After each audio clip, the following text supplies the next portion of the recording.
Well, hey everybody, welcome back and welcome to the Friday edition of Q&A with G&L. Coming to you live from giant open pit. Holy cow, you guys, I tell you what, I'm not going to take 2 or 3 steps backwards because, well, that would be the end of Gly Coolness. Yeah, you don't want to get too close. I think the boulder that I'm sitting on is fairly sturdy, but if you step back any further, you might go for a tumble, and that's what, a couple hundred feet? Oh, at least 500-600 feet, something like that. So when we get done here, I'll grab up the camera and point down. But I'm telling you, when you stand on the rim of an open pit, the camera just never does it justice. You have to physically be here about 10 or 12 feet away from the edge and get that vertigo feeling inside of your soul. It's like your DNA is reaching out and grabbing onto your soul and saying, "Don't get any closer, you idiot." That's what vertigo is. Even if you aren't afraid of heights, it gives you the willies, but like I said, it's just instinct. It's keeping you back. Yep. I mean, you can only get so close before you take that wrong step or it's undercut and it sploop, down at the bottom you go. And that's it. Even as we sit here, you can hear rocks just tinkling off the edge every time the wind blows. So we have been, it's Thursday for us, Friday for you guys. No, we're not live. I was just making a joke. So we've been out all day today. We've been running around trying to find mines to get into, looking for Saturday mines, looking for Wednesday mines. Haven't been having too much luck today. Yesterday we had a whole lot of luck. We found 2 of them to get into. That was pretty cool. We were able to make 2 Saturdays yesterday, but today everything is just too gross. It's too ugly. Yeah, a lot of older mines. The adit that we found is, if you want to live to explore another day, you'd better abide by the sign in that one. But we did find an open stope that if one was daring enough, it could potentially lead down into at least the upper drift level of some 1800s workings. Yeah. But boy, is there ever a lot of crumble down in there. I mean, you'd be taking a big risk. Yeah, you'd also have to scale some of the rocks too that are that would be potentially over your head if you were to rope into there. But if you went for it, you're going to see some pretty amazing things down in that mine, at least until you get down to water level. Yeah. The mine was how many feet deep? I think it was 900 feet deep at one time. Yeah.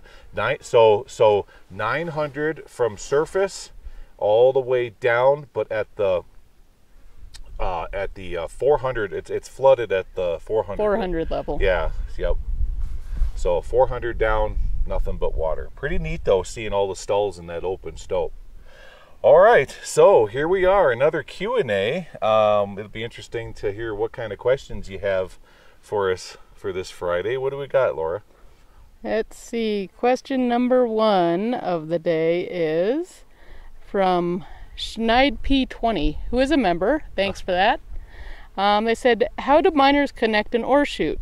On paper, it doesn't seem bad, but while making the chute, I don't see how they could keep it oriented. It wouldn't take much to miss the mark. So you're talking like connecting an ore chute to workings coming out of a stope, because that's generally, because the way it worked, it was 2 methods. They're either gonna drill and blast a raise, okay, and then that raise is going to turn eventually into what's called an ore pass, which is eventually going to turn into a stope, and that's where they're going to be getting all of the ore out, peeling it out, and then dropping it down the ore pass and into the chute area. So in a lot of the mines that we go to, that's all workings above those ore chutes. Now, how did they orientate the chute as far as knowing, where to put it in relation to the ore that they're going after? Well, generally it's just right straight above it. So if the ore would extend, say, like 30 feet left, 60 feet right, they're going to want to put it generally in the middle of that area, and then they're going to brace in a bunch of support stalls so that they can add planking and whatever they need so that they could funnel that ore towards the chute And then there was a guy at the bottom that would open the chute up periodically to fill the ore carts. Now, ore pass actually raises, which turned into eventually ore passes. Those are more difficult because sometimes, as I've shown in the past, we'll look down an ore pass from above. I mean, look down into it from above, or look up into it from below, and you'll see that it's kind of like a corkscrew where it goes up and turns the corner. And in that situation, that's what they're trying to do. They're trying to find their way up to the workings, and sometimes they're off by a little bit, so they kind of got to work it back. But those things, those features in a mine were always the most dangerous to blast in, because you're going up. They're blasting upwards, and after every single blast, they got to crawl back up there. They got to scale that rock, and it was during the scaling processes when many miners got injured. All right, the next one we have is from White Moto ADV. They said, "Hi, Gly and Laura. I have been with you since day one. How does someone go about ownership of an abandoned mine if one wishes to do so? My wife and I have been interested in doing such, but don't know how to do it." Okay, so first things first, you find an abandoned mine, you go in there, and basically you're just prospecting. So you're looking around, and you're going to take a whole bunch of samples from the ore body, from the margins. You're going to be doing a whole lot of assaying even before you get too crazy on the project. Now, if you get in there and you start finding some valuable minerals like gold and silver, then the next step is to stake a claim. And to learn how that process is done, you just have to go to the BLM website and just type, I think it's blm.gov or blm.gov, or it's the Bureau of Land Management. And there's a tab there that you can click on, and it'll take you to the area that tells you everything you need to do step by step on how to stake a lode claim, which would be for hard rock, or a placer claim, which would be gravels in a wash like that. Okay, the way that they're staked out is entirely different, but that is it's all spelt out for you step by step on their website. All right, the next one is by Gray Oz 1969. "Hi, Gly and Laura, long time watcher of your channel since the start. My question is this: Do the old mines and the newer ones, and ones in different states, smell different? You've often commented on the typical mine smell during your episodes. And the look on Laura's face when Gly mentioned sleeping in a bat-infested mine was sheer terror." You're right about that. "Keep up the great work. P.S. My home state in Australia is the home of opal mining. Cooper Petty." Yeah, there is a difference, and I've noticed a big difference between Arizona mines and Nevada mines. There's more porphyry rock in Nevada mines, which means that geology is high in sulfur, and when that occurs via hydrothermal activity, or whether it's a ancient caldera that is which basically is a fancy way of saying an ancient hot springs, kind of like the area around Goldfield, Nevada. There's a lot of sulfur in that geology, and that's why when you enter it, it just stinks like rotten eggs. Because if you've ever been to a geothermal feature, well, what do you smell on surface? It smells like rotten eggs.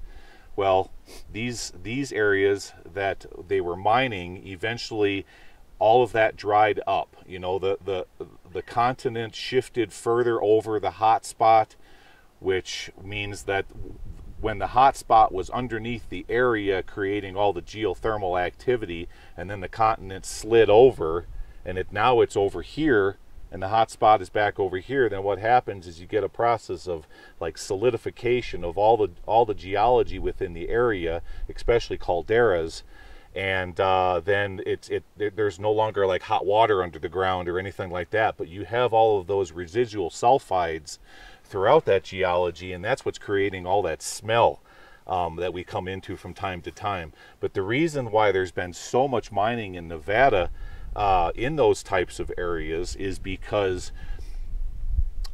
when the groundwater was entering that and working its way down towards the Earth's mantle, and eventually it became vaporized and then worked back up as hot springs. Well, there's a lot of colloidal gold that was in that groundwater, and then that gold worked its way back up and then deposited throughout all the cracks, be it through metamorphic rock or be it through limestone, and as those cracks were filled up, that's why we see a lot of the quartz deposits and things like that as it started to solidify and cool. Now down in Arizona, there isn't so much of that. Most of the mines in Arizona are copper. There is just copper mines everywhere. And so you really don't get a stink down in that area, but they're definitely a lot more batty. I mean, and here, and another thing is the rock down in Arizona that I've noticed, when you get underground, it's very hot. Can you remember when we were down at the fluorite mine? Yeah. Where we grabbed up all the fluorite and we put it on eBay? Oh yeah, it was very, very warm down there. Much different than any other mine that I'd ever been in before. Yeah. And the reason that is because the rocks in Arizona are really dark. And it holds in, they have a lot of heat retention from the sun. And that works into maybe about 50 to 100 feet in the mine. You don't got to go very deep. And you're already just like sweating buckets because they're so warm. A lot of people are confused. They seem to think that warmth is coming up from the earth, but no, it's actually coming, it's heat retention within the geology itself in the area, especially if you're in an area with a lot of dark rock. And the bats absolutely love it. When they migrate from up here to down there, they know that they can winter in those nice, warm, damp Arizona mines and caves that they have out there. Yep, and that's kind of the difference between the two states that we explore in. A lot of the mines too we always say they have an odor, and that means if there's rotten timber in there or just timber in general and old machinery and oil. Yeah. It's got an oil or oily, timbery smell too. Mm-hmm. And I don't know if you guys have ever seen the episode. It was back when I was working with Frank, and then shortly after he met Sharon, and they roped down a vertical shaft. They were down about 200 or 300 feet, and it was so warm down there, Frank had to like strip down. He told me, he says, I remember seeing that. He goes, if I could, I'd have stripped down to my skivvies, because it was so darn hot down in there, But yeah, on the video, he tore his clothes. He was just, shirtless and exploring that mine because it's just really warm. Yeah. All right. Alrighty. The last one we have is by Mega Snake 76. It said, in regards to the bats over in the States, isn't there always a fear of rabies? In the movie Cujo, they were portrayed as being aggressive and attacked. Is that real or over-dramatized? It's over-dramatized. Yeah, that's all Hollywood. Bats aren't like that. When they get rabies, typically what happens is they fall to the floor of the mine and they flop around and make squeaky noises and just act very, very strange. I've seen that maybe 3 times in all the mines I've explored. And when you see that is your clue to let you know that there's going to be more bats in that same mine that also have rabies. They just haven't died and dropped to the floor yet. So when I start to see that, I'll leave. I leave because I know that there are more in there. But the thing is that even when they have rabies, they're not aggressive. Okay. They're not. They're just sick and they're confused and they don't know what to do. They're not aggressive like you see in the movie Cujo. That's just not how it works. But bats will dive bomb you. I mean, especially when you guys have seen many times when we get into the mine and we're about to face out and the bats are they have nowhere to go. In their little mines, what we are big predators with big shiny lights. And so you've probably seen this in the past. They will swoop at you. They'll do these maneuvers. They'll come at you and then swoop away like that. They're trying to spook you, trying to, something like that. Maybe you'll turn around and get out of there. But as far as like aggressively coming at you and I want to bite you, no, that's all Hollywood. But if you ever go into a cave or a mine or something like that, and you start to see a lot of dead bats on the floor, like in this big manganese mine that Frank and I went into years ago. Gosh, there was dead bats all over the place. I told Frank, I said, let's just let's not loiter around here too much longer. Let's get out of here, because this mine has rabies. So yeah, that's basically the gist of it, guys. You know, but I like bats. I think they're great. I think they're great. Most of the time they're just happy and they do what they're doing. You know, I don't like to face them out and put a whole lot of pressure on them. But the more the merrier, and we're about to see a lot of that here pretty soon. I hope you're ready. Oh, I'm looking forward to it. As long as they don't dive bomb me. Because I got some down in Arizona that I'm going to take you to. That well, when I found them, I didn't turn the camera on. I should have. It was pretty neat to see like 1,000 bats, you know, and they're just pooping and peeing like rain. So yeah, I'm gonna take you to that one. Well, we'll see how I react. We will. We'll see. It'll be fun. All right. Anything else? Oh, that's it for questions for this week. Yep. And I don't have any channel memorabilia for this one. I figured I would just let what I talked about last Monday carry through. That's on a 7-day auction. So it looks like we've got bids in on rig number 1, which is super cool. Someone put a bid in on the very first air monitor. Yes. That's awesome, guys. Thank you. And but no one's put a bid in yet on the dual air monitor. No, those are still up for grabs. That's still up for grabs. Yeah. So make sure you put a bid in on those. And then sometime down the road, then I'll offer up another piece of old-time channel memorabilia. All right, so what I want to do next, let's see if I can keep holding this. I'm going to go grab the camera. I want to show you guys this open pit.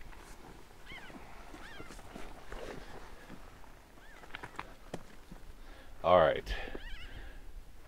1 second here. Take a look at this. As I get about 5 feet from the edge, that's as close as I want to get. Now, if you look off to the right, you can clearly see the geology here. You see the dark rock to the right? Okay, that's all worthless. Okay, but you can see the contact zone out there, the porphyry sulfuric rock. Okay, it's the same type of rock that you would see at Lower Falls at Yellowstone National Park. Looks just like it, and it looks like a giant wedge going up and down the open pit. That's your zone right there that has all the gold in it. And this mine, even though it's abandoned, we believe that somebody still owns it, because they're doing a bunch of extensive drilling on the other side of the pit over there. Yeah, you can't see it from here. Yep. All right, I got to change a function on the camera real quick so I can pan down. Got to put it back in FPV mode here. All right, now as you're looking straight forward there, I'm going to pan down. You can see it's shaped like a V all the way into the bottom. And that's why they only took the pit as far as they did. But clearly, I mean, you can see the hydrothermal feature as this just welled up from the earth and filled in this void with this porphyry material right here. And up there, way, way, way high underneath that ledge, I know on camera it looks like it's only a few feet wide, but trust me, that's probably 75 feet wide up there. It looks like they got into a natural cave feature below the limestone, and the birds are absolutely loving it. Off to the left over here, this black stuff, that's what's called shale. What was the name of that stuff? It starts with an A, not argentite, but no, it was, but it is. It's a type of shale. It's worthless. It's worthless, but you can see they got into it over there, and then there's also a band of it running across right over there. And then this over here was the entrance to the pit coming in and out. So this one was in operation back in the 80s, then they shut it down around 1990, 1991. They took all the equipment out of here. There's nothing left to see except for this massive hole in the ground. Pretty darn cool. So yeah, pretty neat. All right, guys, well, let me turn the camera back this way. Hold it like that. I can hold it at arm's length and they can see our happy faces. All right, well, we appreciate you coming along for another Q&A. Here we go, and we'll see what we can put together for you. Oh, wait a second. Tomorrow is the Bad Air episode. 2 days. Today's Thursday. Today's Thursday. 2 more days. No, for them. Or it's, for them, yeah. It's Friday. I'm getting all confused. So tomorrow is the Bad Air mine for you guys. Tomorrow is. I really hope you guys enjoy this one. I put the best editing that I could do. I mean, everything I've ever learned when it comes to, editing and Adobe and stuff, I really edited this one out. I bet I've got, I don't know, 60 hours in? I don't know. It's just a crazy amount of time editing this thing, and I really think you're all going to enjoy it. And yeah, you're watching this, so you all know I didn't die. The show goes on. The show goes on. Guys, thank you so much for coming along on another Q&A. We'll see you again, probably this coming Monday. All right, take care, everybody. Bye-bye.